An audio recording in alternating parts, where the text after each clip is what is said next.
Welcome to the Amazing Digital Circus! My name is Trev. I'm your film critic. I'm here to review to you some of the most jaw-dropping, heart-stopping, mind-bending paraphernalia you've ever laid your eyes upon. Isn't that right, Mini Trev? That's right, Trev! I can't wait to see what you got cooking up for us today! Well, let's not waste any time. Let's get right into the review. Who are you people? Where am I? Everything's gonna be okay, new stuff. We've all been through this. If there was a way to leave, I'm pretty sure we'd have all left by now. Welcome to your new home.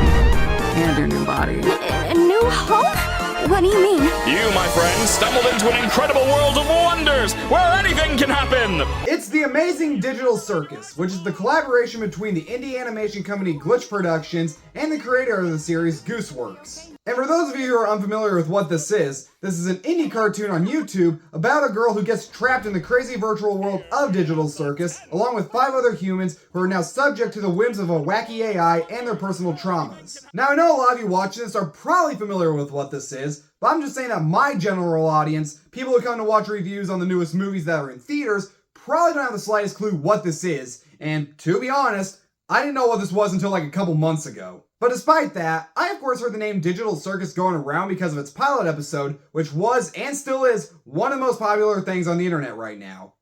For better or for worse. We'll get to that in a minute. But when I heard the name Digital Circus, not the Amazing Digital Circus, but just Digital Circus, I thought for the longest time it was a video game that I was just unfamiliar with, so I kind of just brushed it off and went on with my day. But then a couple months later, it just kept getting more and more popular, with more and more people talking about how great it was. So I decided to look it up, and of course come to find out that not only was it the brand new indie cartoon that just blew up in popularity kind of like Hazbin Hotel, but also the company that distributed it, Glitch Productions, is like this channel that's been making their own animated shows for a long while, kind of like another indie channel called Pop, which is where Hazbin Hotel came from. And as you all know, I'm a huge fan of animation, and with that, I always love to support smaller, independent animation, whether it be in movie or TV form, and the one that's dominating the internet right now is, of course, the Amazing Digital Circus. But it wasn't until recently that I decided to check it out to see what all the commotion was about, and I especially had to watch it after the second episode that they released got over 30 million views in just 24 hours of its release. Not only is that just freaking mind-blowing, but I think the mainstream needs to be terrified right now.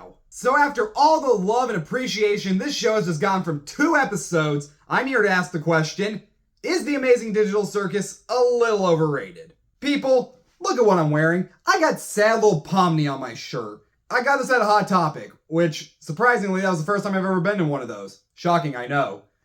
Do you believe for a second that I think this show is overrated? Well, I will say one thing that might come as a surprise to some of you, because I rarely, honestly do I never say this, but this show, The Amazing Digital Circus, not only does it stay true to the first word of its title, that being the, but also, this is honestly unlike anything else that I've ever seen in my life. And not only is it one of my new favorite things right now, but I just freaking adore it. And I hate to start this off like my Not Another Church movie review, but just look at it.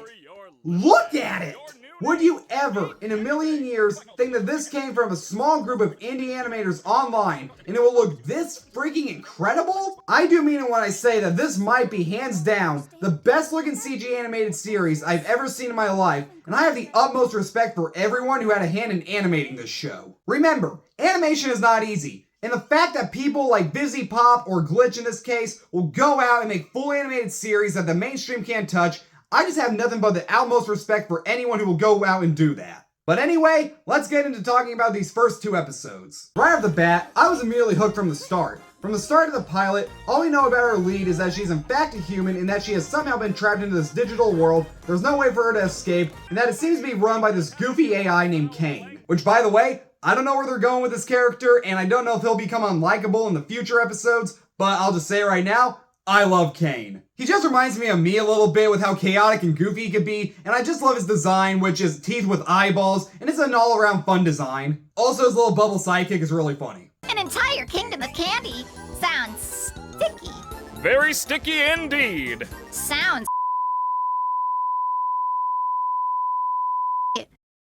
Bubble, you can't say that. But back to what I was saying, we don't know much about our lead Pomni. We don't know where she came from, what exactly happened to get her stuck in this world besides she put on some weird headset, and she doesn't even know where she came from or anything about her original self. not even her name. The show also follows a group of other quirky characters that have been trapped in the circus for a while and are also kind of in the same boat as Pomni, and we don't know much about them either, besides at one point they were human as well. At least that's what we're led to believe. And because of all this, the show immediately hooks you in. You want to get to know all these characters, what their backstories are, how they got here in the first place, and I especially want to know more about Kane, and if he's got something planned, or just what's going on with him in general. But the thing that I think makes this different from any cartoon in the mainstream, whether it be for kids or adults, is that this show is technically a psychological thriller, and dear God, is this show, nor this company, afraid to go into some dark territories. Now look, animation has gone to some dark places over the years, and it's nothing new to the format. In Digital Circus, however, the topic they seem to get to the most so far is existential dread, which I've never seen tackled in animation, and that's mostly because it's not an easy topic to tackle. In this world of the Digital Circus, our leads go on wacky adventures which at first seem to be so they can pass the time, but really, it's so that they don't start questioning their own existence and go completely insane. Why not try to find a way to leave? Well, we usually do when we first arrive, but after a while you start to realize that you really can't leave, and constantly chasing an unattainable goal will start driving you a bit crazy. And eventually you get to asking what the point of anything is, and you completely lose sight of who you are and why you're even alive, and when you reach your breaking point, something really terrible can happen. But then they get more into this in the second episode with a character named Gummy Goo, where he finds out that he's just an NPC and his life is completely meaningless in the long scheme of things. And if that's not heartbreaking enough, he starts to question things like if his mom is real or his memories are real, and it's really freaking hard to watch, especially since it's happening to this cute little crocodile character whose freaking name is Gummy Goo. And here's the thing with this episode.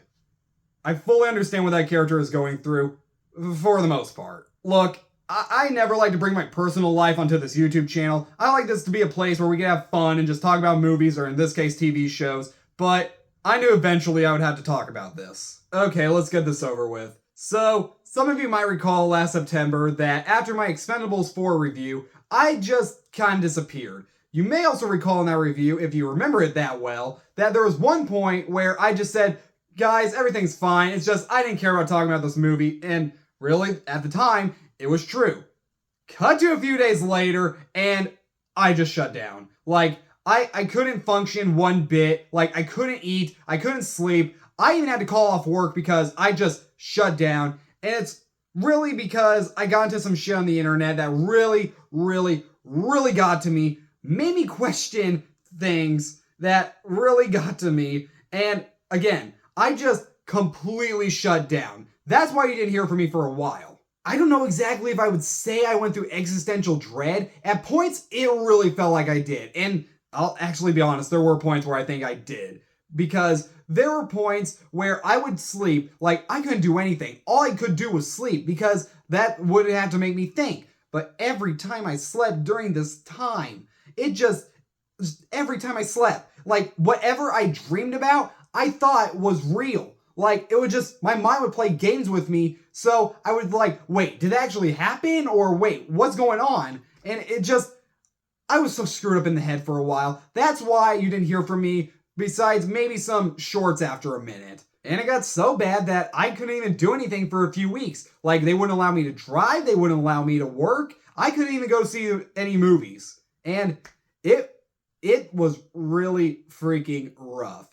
Eventually, like, after 3 weeks, they let me go back to doing my normal everyday stuff. But I will say that all that stuff, it took a long while to get over. Like, hell, my phone, like, I barely used my phone for a few good months. I wouldn't take it with me anywhere, which kind of screwed me over at one point, but we're not going to get into that story. And heck, I'll be honest, remember back in December when I reviewed The Boy and the Heron? Like, I still wasn't ready to come back and review stuff, but I was all like, new Studio Ghibli movie, I love Studio Ghibli, I have to talk about this. But even then, I was like, I'm still not ready to come back. Like, that's why after that, I think all I did was Metalocalypse Army of the Doomstar, and then you didn't hear from me until, like, Mean Girls. And yeah, it was one of the roughest patches in my entire life, and it was so hard to go through, and it took so freaking long for me to get over it. Like, let's say, I think it was maybe around March where I started to get over it.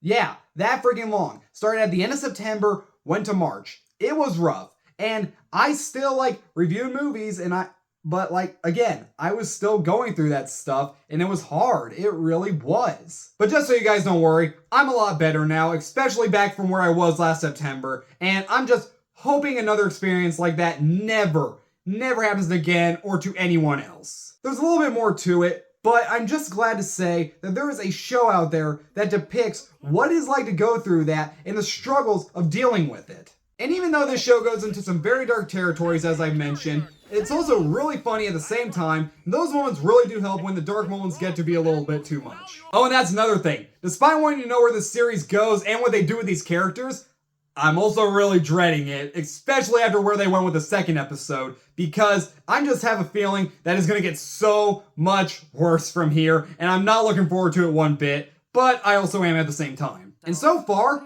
I'm really digging the hell out of these characters. I love their designs, I want to get to know each and every one of their backstories, as I said before, and I want to see all the crazy adventures that they go on, especially after the second episode where they go to a candy kingdom. They drive around in a freaking candy war rig. Why wouldn't I love that? Any homage to Mad Max Fury Road automatically gets 10 points from me. Also, it's just funny when Pomni questioned, like, what time period is this? Because they're in a world of, like, princesses and carriages, and they got a freaking candy war rig. I love it. I just love it. But just like all good things, the internet just had to go and ruin it because yes, I am fully aware of the interesting little fan base that this show has got, especially in the world of YouTube content farms, which I'm sad to say that I know that's a thing.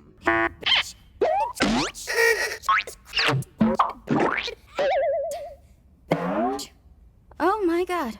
And honestly, I'm not going to get into the topic, but I will say that it just pisses me the fuck off and it needs to be stopped. Hell, before I recorded this video, my brother gave me crap for wearing this Pomni shirt because it's all over the internet in this thing called brain rot, which apparently I thought I knew what it was, which I knew what it was because all I got from it was fucking TikTok videos where there's just random shit happening and Family Guy clips and Skibbity Toilet, which I'm also sad to say I know what that is. Yeah, it kinda pissed me off. If you want to know more of what I'm talking about, Saberspark already did a great video on it, go check it out. But you know what I've just realized in general recently? Fans of anything just freaking suck. Let me explain. Of course there are fans out there that treat the properties with respect and have the reasons that they love them, but good God, there are also those fans out there that gotta try and ruin it for everyone else and take it into some really creepy and weird territories, whether it be something like anime, FNAF, or in this case, Digital Circus. Hell, the whole content farm thing got so bad with Digital Circus that they even made fun of it themselves. Your little crying face left quite the little crying mark on the internet. Something I don't canonically have any knowledge of. Take a look. What the f am I looking at? The consequences of our actions. And it's only going to get worse from here. Oh no. This is why I do YouTube, but don't watch a lot of YouTube. And you know it really sucks the most for the creator of this show, Gooseworx, because you know, not in any way, shape, or form, that was their intent with this series. And then people will go out there and see that brain rot, content farm bullshit, and think that's the show, when really, it isn't. And I tried to explain to my brother, that's not what it is. That's not what Hazbin Hotel is. But he's kind of stupid, so he thinks he knows what he's talking about. But just trust me in everything that I say, that this is a legit, really good show. Don't believe that fucking bullshit you see online. But despite the show getting that kind of fan base, I'm glad to see that it's got the normal fan base that it deserves, and I want to see it get more and more support every day. And despite not being mainstream, I'm so happy to see that something like this is slowly but surely making its way into pop culture. I've already mentioned that they got some merch at Hot Topic, and it's just gonna get bigger from here. Hopefully in the right way and not, you know, all that bullshit way. Hazbin Hotel walked so the Amazing Digital Circus could freaking run. But in the end, I just freaking adore the Amazing Digital Circus so far, and I'm both freaking eager to see where it goes from here, and also dreading it at the same time, but in a good way. I just know it's gonna get even more dark and depressing from here, and I'm not looking forward to it one bit. I love these characters, I love this world, the animation is freaking incredible, and I just want more, so much freaking more. If you have not got a chance to check out Digital Circus, then this is for sure a must watch, and both the show and its creators deserve all the love and support that's coming to them. Watch the show, buy the merch, do anything you can so they can make more. I love this show so freaking much, and the rest of the show just can't come out fast enough. And Glitch, VivziePop, anyone watching this who does indie animation, I just got one thing to say. Kick the mainstream's fucking ass. And I'm gonna give the Amazing Digital Circus first 2 episodes an A+.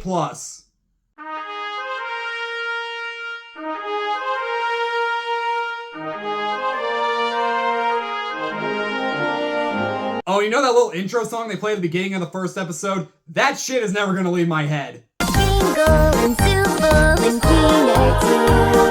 Dragon, the text and the Cosmo Woo. Thanks so much for watching, you guys. Subscribe to my channel, like this video, turn the notification bell, and please check out the Amazing Digital Circus because I just want this show to get all the support and love that it deserves. And I will see you guys next time.